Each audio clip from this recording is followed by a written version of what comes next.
সুপ্রিয় দর্শক, আসসালামু আলাইকুম।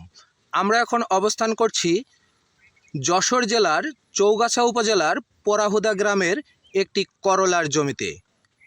আসুন আমরা এই এলাকার লিড ফার্মার মোহাম্মদ তাইফুর ভাইয়ের মুখেই শুনে নেই এই করলার বিস্তারিত।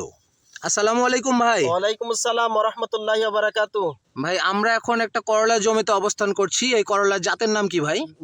আলিশা, যার বাজারজাত করে মালিক সিড কোম্পানি। মালিক সিড কোম্পানি। আচ্ছা, এই জমির পরিমাণটুকু কতখানি? 8 ডেসিমিটার। 8 ডেসিমিটার, 8 শতক। 8 শতক। আচ্ছা, গাছের বয়স কয়দিন করলা? গাছের বয়স 55 থেকে 58 দিন। 58 দিন। আচ্ছা, এ পর্যন্ত কয়বার উত্তোলন করা হয়েছে ভাই করলা? 3 বার উত্তোলন করা হয়েছে। 3 বার। জি।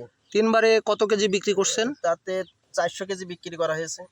আচ্ছা আচ্ছা, 400 কেজি। 400 কেজি। বাজার কত এখন? বাজার 55-60 টাকা। 55-60 টাকা। আচ্ছা, এই করলার বৈশিষ্ট্যগুলো কি কি? এই বৈশিষ্ট্যগুলো, এই করলা সৌন্দর্যতার দিক থেকে সবথেকে উত্তম সৌন্দর্য, এবং এর কাঁটাগুলো ভাঙে না, বাজারজাত করতে সুবিধা হয়, যা আমাদের আমরা যে ক্যারেটে বা যে পাত্রে আমরা নিয়ে যাই তাতে এই মানে কোনো পরিবর্তন হয় না।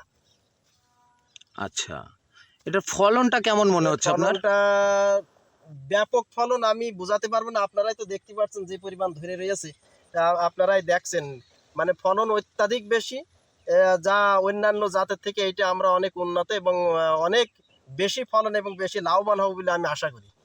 আচ্ছা, আপনি তো এলাকার লিড ফার্মার এবং অনেককেই পরামর্শ দেন।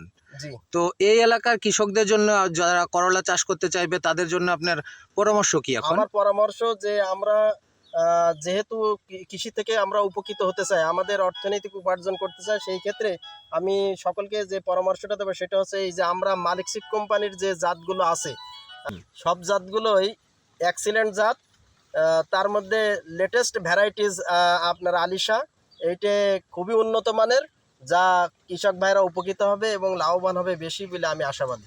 আমার এলাকায় আমার নেতৃত্বে 12-13 জন কৃষক তারা আলিশা চাষ করছে, আলিশা চাষে তারা উদ্বুদ্ধ হয়েছে। সকলকে পরামর্শ দেবো, তারা যদি করলা চাষ করে তাহলে তারা যেন আলিশা চাষ করে, এবং এইটে আপনার রোগমুক্ত, বালাইমুক্ত এবং দীর্ঘমেয়াদী একটা ফসল, যা দীর্ঘদিন পর্যন্ত এর থেকে ফল উপভোগ করা যায়, ফল পাওয়া যায়।